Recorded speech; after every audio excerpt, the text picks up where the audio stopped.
I raised my son in the church. From the time he could walk, I held his little hand and walked him through those big double doors every Sunday. He would sing beside me during worship, sometimes off-key, but always loud and proud. He was a sweet boy. Always full of heart. He prayed before every meal. He cried during altar calls. He knew the word better than I did by the time he turned 13. I remember thinking, he's going to make a great man of God someday. People in the church always told me I'd done a good job. I believed them. Until the night I got that call. It was late. Too late for good news. My phone rang and my heart knew something was wrong. It was Sister Angela. She didn't say hello. She said, "You need to talk to your son. Right now." My stomach dropped. I asked what happened. She paused. Then she said a name I never expected. The worship singer. The one with the soft voice and the loud praises. The one who stood at the front of the stage every Sunday. The one who hugged me every morning and called me Mama J. I couldn't believe it. I didn't want to believe it. But the next day, everything changed. Whispers. Eyes. People pulling away from me like I was infected. I hadn't even had a chance to speak to my son yet. But the church already knew. The whole church. And the pastor? He called me in. And what he said. I'll never forget it. I didn't sleep that night. I sat on the edge of the couch, phone in my hand, heart beating too fast. I stared at the front door, waiting for him to come home. Every sound made me flinch. I kept thinking, this can't be true, not my boy. He finally walked in around 1 a.m. He looked tired. He looked guilty. I didn't yell. I didn't even say his name. I just asked, "Is it true?" He froze. Then he looked down. That's when I knew. My knees went weak. I had to sit. He kept saying, "Mama, I didn't mean for it to happen like this." Like this meant something softer. I asked him, "How long?" He said nothing. I asked again. Still silence. I shouted this time, "How long, son?" He finally whispered, "A few months." My hand covered my mouth. I felt like throwing up. This wasn't just a mistake. This was a secret. A living, breathing sin hiding in my own home. And he knew better. He was raised better. I asked him, "Do you love her?" He shook his head fast. No. No, it wasn't like that. Then what was it? He didn't answer. He just stood there, looking like a stranger. I didn't know this version of him. I told him to go to bed. I couldn't look at him anymore. I sat in the dark after he went upstairs. I cried. I cried until the sun came up. And even then, I didn't feel any light. By Sunday morning, everyone knew. I didn't need anyone to tell me. I felt it the moment I walked through those church doors. People turned their heads but didn't say a word. Others looked at me, then quickly looked away. No one hugged me. No "Good morning, Sister Janet." Not even from the greeters. It was like I walked into a courtroom. Not a church. I found a seat near the back. I couldn't sit up front, not today. I sat alone, even though there were open seats. No one wanted to sit beside me. The choir walked up, including her. The worship singer. She looked straight ahead like nothing had happened. She started singing, just like always. Like her voice hadn't wrecked my home.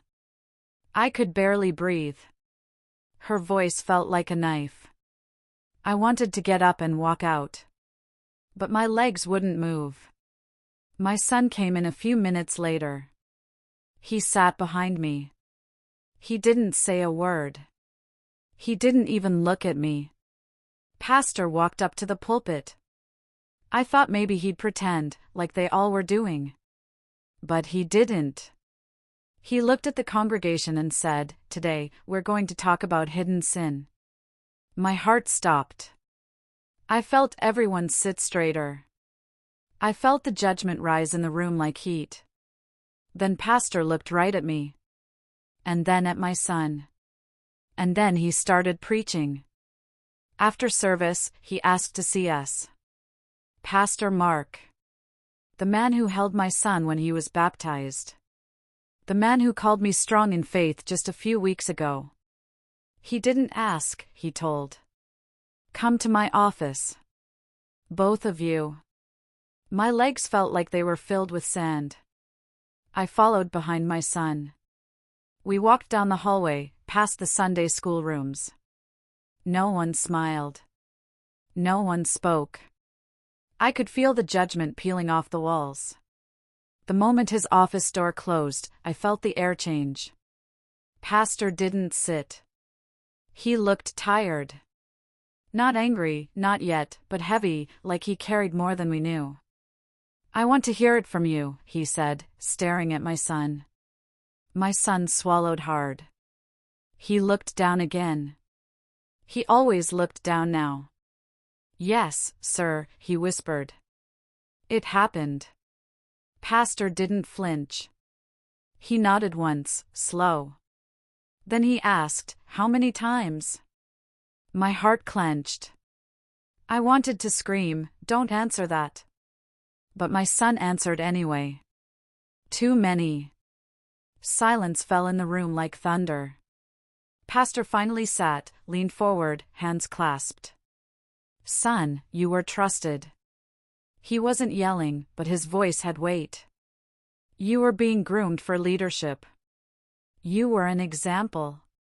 My son said, I know. Pastor looked at me then. You raised him better. That broke me. I wanted to yell, I did. I tried. But the tears came faster than words. I didn't know, I whispered. He nodded. I believe you, he said. Then he said something that stunned me. We're placing her on leave. The worship singer. But your son, he added, he needs to step down too. From everything. He meant youth group. He meant the sound booth. He meant the church basketball league. Everything. All of it? I asked, barely able to speak. He can still attend. But he can't lead. It felt like an exile. A spiritual shunning, just softer in tone. Then Pastor said, You too, Sister Janet. I'd recommend some space. For now. That cut deeper than I expected. What does that mean? I asked. I think it's best to step back from your prayer circle. Maybe take time at home. My chest felt like it collapsed inward. I wasn't the one who sinned. But it didn't matter. I was his mother. And in their eyes, sin stains everyone close. I stood up. I understand, I said, though I didn't. My son didn't speak. His hands were in fists. I walked out without looking back. And for the first time in years, I wasn't sure if I'd ever return. The first week, I stayed home. I couldn't go to the grocery store. I couldn't bring myself to walk down my street. Even the mail felt heavy in my hand. Like the neighbors were watching me through the blinds. Like I had something written on my face. Mother of the boy who sinned. Failed. People at church stopped calling. No text messages. No, how are you doing? Just silence. The kind that rings louder than noise. Even Sister Angela, the one who called me in the first place, disappeared. I'd see her posts online. Women's brunch. Prayer night. Laughter. But no invite for me. I didn't even know if I was still part of the group. My prayer circle, my sisters in Christ, had gone quiet. They talked about forgiveness every Sunday. But they didn't know how to look me in the eye. And that silence? It felt worse than anger. At home, things were even harder. My son barely came out of his room. He stopped eating with me. He used to sit across from me every night. Now he took his plate upstairs. I didn't stop him. I didn't have the energy to fight. Sometimes, I heard him cry. Other times, I didn't hear anything for hours. That scared me more. I knocked on his door once and asked, "Do you want to pray?" He said, "Not really." I walked away before I broke again. I didn't know how to reach him. And the worst part? I didn't know how to reach God either. I tried to pray. But every word felt flat. I opened my Bible and read the same verse 3 times. It didn't touch me. I felt numb. Like my soul had gone cold. Was I being punished too? Did I love my son too much? Did I trust the church too much? Was I blind? These thoughts followed me everywhere, into bed, into the shower, into sleep. And sleep never stayed long. Everywhere I went, I carried this invisible weight. My motherhood. My faith. My shame. They all tangled together. And I didn't know which one was choking me. It took me 3 weeks to step foot back inside the church. I didn't plan it. I was driving by, and my hands turned the wheel on their own. The parking lot was almost empty, just a few cars. It was a Tuesday. I walked to the doors slowly, afraid they might not open. But they did. The church smelled the same. Like wood polish and old Bibles. I sat in the back row. Alone. Again. I didn't come to see anyone. I came to sit. To think. To breathe. To ask God why. Why this happened. Why the people I trusted turned their faces. Why my son, the boy who used to pray over sick puppies, did what he did. And why I still loved him just the same. I cried.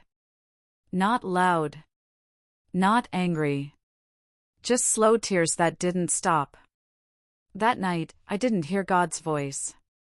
But I didn't feel alone either. That was the first step. The next Sunday, I came again. People stared. One woman smiled at me, barely, but I noticed. It was enough to stay seated. My son didn't come with me. He hasn't been back yet. But he's talking to me more. He's opening up, bit by bit. He said, "I think I want to start over. Maybe somewhere new." I said, "You don't have to run. But you do have to face it." He nodded. He's not the same boy. But I'm not the same mother either. I've learned that the church is not God. That people fail, even those who hold microphones and wear nice shoes on Sundays. That secrets grow in silence, but healing grows in truth. I don't know what will happen next. I don't know if they'll ever fully accept us again. And honestly, I've stopped waiting for their approval. I didn't lose my faith. I just stopped putting it in people. I've put it back where it belongs. In God. In grace. And in the quiet courage of showing up, even when it hurts. That's what I want people to hear. That falling is not the end. That shame doesn't get the final word. That even after the worst, healing is possible. One painful, holy step at a time.